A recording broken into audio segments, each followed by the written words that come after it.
ময়মনসিংহে ফুলবাড়িয়া শহরে রাখালিয়া নদীর খনন কাজ পরিদর্শন করেছেন জেলা প্রশাসক মফিদুল আলম। বৃহস্পতিবার দিনব্যাপী ফুলবাড়িয়ায় তার বিভিন্ন সরকারি কর্মকাণ্ডের ফাঁকে দুপুরে নদীর খনন পরিদর্শন করেন মফিদুল আলম। দুপুরে শহরের ভালুকজান সংলগ্ন সহকারী কমিশনারের কার্যালয় সংলগ্ন নদী পরিদর্শন শেষে নদীর পাড়ে বৃক্ষরোপণ করেন তিনি। এ সময় সাংবাদিকদের সাথে আলাপকালে এক প্রশ্নের জবাবে বাজারের ভালুকজান ব্রিজ হতে আমতলা ব্রিজ পর্যন্ত পায়ে চলার রাস্তা নির্মাণের ব্যাপারে মফিদুল আলম বলেন, ওয়াকওয়ে নির্মাণে এখানে একটি ভবন প্রতিবন্ধকতা হিসেবে রয়েছে। সেক্ষেত্রে এটা আইনগত উচ্ছেদ করে ওয়াকওয়ে নির্মাণ করা হলে স্থানীয়রা উপকৃত হবে।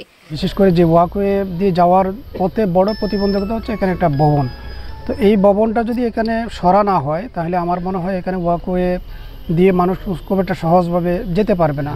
এই ভবনটার আপনার সিএস এবং এস এ মালিক হচ্ছে সরকার। তো সেক্ষেত্রে আমার মনে হয় এটা উচ্ছেদ করার একটা সুযোগ রয়েছে। তো আমি সেক্ষেত্রে আইনি যে সমস্ত বিধিবিধানগুলো রয়েছে তো সেগুলো পরিপালন সাপেক্ষে সেক্ষেত্রে এই ভবনটা সরিয়ে আমার মনে হয় এখানে এই ওয়াকওয়েটা নির্মাণ করা হলে এলাকার মানুষ উপকৃত হবে। তিনি বলেন, খননকৃত নদীর দুপাশে মাটি অসমতল। স্থানীয়দের সুবিধার্থে পানি উন্নয়ন বোর্ডের পক্ষ থেকে দুপারের মাটি সমান্তরাল করলে সাধারণ মানুষ উপকৃত হবে।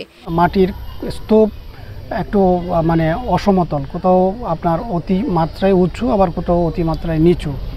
তো এটাকে আমার মনে হয় পানি উন্নয়ন বোর্ডের পক্ষ থেকে তারা যদি এটাকে একই লেভেলে যদি করে তাহলে এই নদীর সৌন্দর্যটাও বৃদ্ধি পাবে, মানুষের চলাচলের জন্য খুব সহজ হবে।